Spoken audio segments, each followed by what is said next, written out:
Hello friends.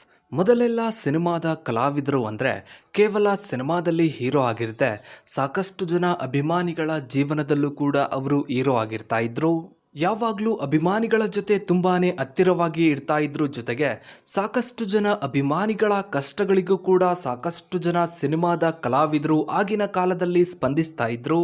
ಆದರೆ ಈಗಿನ ಕಲಾವಿದರುಗಳು, ಈಗಿನ ಸ್ಟಾರ್ಗಳನ್ನ ಕೇವಲ ಥಿಯೇಟರ್ಗಳಲ್ಲಿ, ಟಿವಿಗಳಲ್ಲಿ ಅಥವಾ ಮೊಬೈಲ್ನಲ್ಲಿ ನೋಡಬೇಕು ಅಷ್ಟೇ.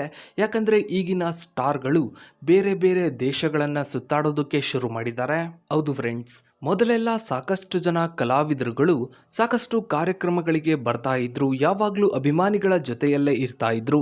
ಆದರೆ ಈಗಿನ ಸ್ಟಾರ್ಗಳು ಅವರ ಸಿನಿಮಾದ ರಿಲೀಸ್ ಟೈಮ್ನಲ್ಲಿ ಇರ್ತಾರೆ ಬಿಟ್ಟರೆ ಬೇರೆ ಟೈಮ್ನಲ್ಲಿ ಅಭಿಮಾನಿಗಳ ಕೈಗೆ ಸಿಗೋದೇ ಇಲ್ಲ. ಹೀಗಾಗಿನೇ ಇತ್ತೀಚಿನ ದಿನಗಳಲ್ಲಿ ಸಾಕಷ್ಟು ಜನ ಸಿನಿಮಾದ ಕಲಾವಿದರುಗಳಿಗೆ ಅಭಿಮಾನಿಗಳ ಸಂಖ್ಯೆ ಕೂಡ ಕಡಿಮೆ ಆಗ್ತಾ ಇದೆ. ಅಭಿಮಾನಿಗಳೆಲ್ಲ ಈಗ ಕೇವಲ ಸಿನಿಮಾವನ್ನ ನೋಡುವಂತಹ ಪ್ರೇಕ್ಷಕರಾಗ್ತಾ ಇದ್ದಾರೆ. ಇದೆಲ್ಲ ಒಂದು ಕಡೆ ಆದರೆ ಮತ್ತೊಂದು ಕಡೆ ಈಗಿನ ಜನರೇಷನ್ನಲ್ಲೂ ಕೂಡ ದರ್ಶನ್ ಅವರಿಗೆ ಅಭಿಮಾನಿಗಳ ಸಂಖ್ಯೆ ಹೆಚ್ಚಾಗ್ತಾ ಇದೆ. ಜೊತೆಗೆ ದರ್ಶನ್ ಅವರ ಅಭಿಮಾನಿಗಳ ಬಗ್ಗೆ ಹಾಗೂ ದರ್ಶನ್ ಅವರ ಬಗ್ಗೆ ಕೇವಲ ಕನ್ನಡದಲ್ಲಿ ಅಷ್ಟೇ ಅಲ್ಲದೆ ಬೇರೆ ಭಾಷೆಗಳಲ್ಲೂ ಕೂಡ ಸಾಕಷ್ಟು ಜನ ಕಲಾವಿದರುಗಳು, ನಿರ್ದೇಶಕರುಗಳು ದರ್ಶನ್ ಅವರ ಬಗ್ಗೆ ಹಾಗೂ ಅವರ ಅಭಿಮಾನಿಗಳ ಬಗ್ಗೆ ಮಾತನಾಡ್ತಾ ಇದ್ದಾರೆ. ಇನ್ನು ಬೇರೆ ಭಾಷೆಯ ಸಾಕಷ್ಟು ಜನ ನಿರ್ಮಾಪಕರು ದರ್ಶನ್ ಅವರಿಗೆ ಸಿನಿಮಾವನ್ನ ಮಾಡಬೇಕು ಅಂತ ಕಾಯ್ತಾ ಇದ್ದಾರೆ. ಇದಕ್ಕೆಲ್ಲ ಮುಖ್ಯ ಕಾರಣ ಅಭಿಮಾನಿಗಳಿಗೆ ದರ್ಶನ್ ಅವರ ಮೇಲಿರುವ ಪ್ರೀತಿ, ಹಾಗೆ ದರ್ಶನ್ ಅವರಿಗೆ ಅಭಿಮಾನಿಗಳ ಮೇಲಿರುವಂತಹ ಪ್ರೀತಿಯೇ ಇವರಿಬ್ಬರ ಈ ಬಾಂಧವ್ಯಕ್ಕೆ ಮುಖ್ಯ ಕಾರಣ ಅಂತಾನೆ ಹೇಳ್ಬೋದು.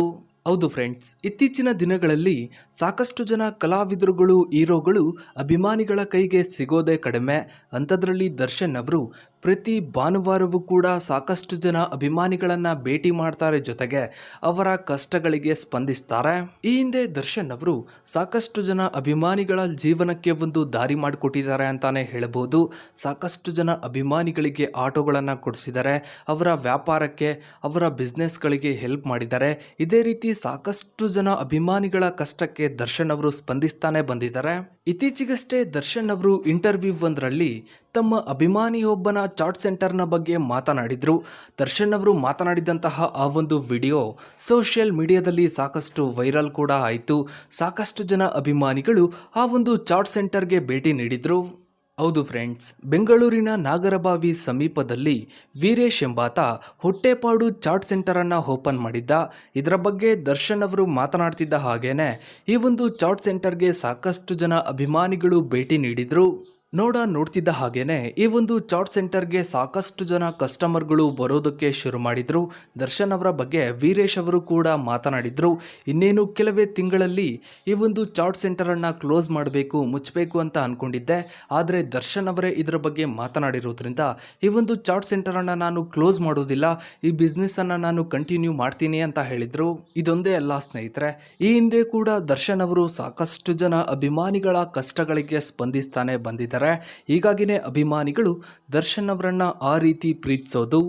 ಇನ್ನು ಇದರ ಬಗ್ಗೆ ನಿಮ್ಮ ಅನಿಸಿಕೆ, ಅಭಿಪ್ರಾಯಗಳನ್ನು ತಪ್ಪದೇ ಕಮೆಂಟ್ ಸೆಕ್ಷನಲ್ಲಿ ಕಮೆಂಟ್ ಮಾಡಿ. ಹಾಗೆ ವಿಡಿಯೋಗೊಂದು ಲೈಕ್ ಮಾಡ್ತಾ ವಿಡಿಯೋನ ಆದಷ್ಟು ಎಲ್ಲ ಕಡೆ ಶೇರ್ ಮಾಡಿ.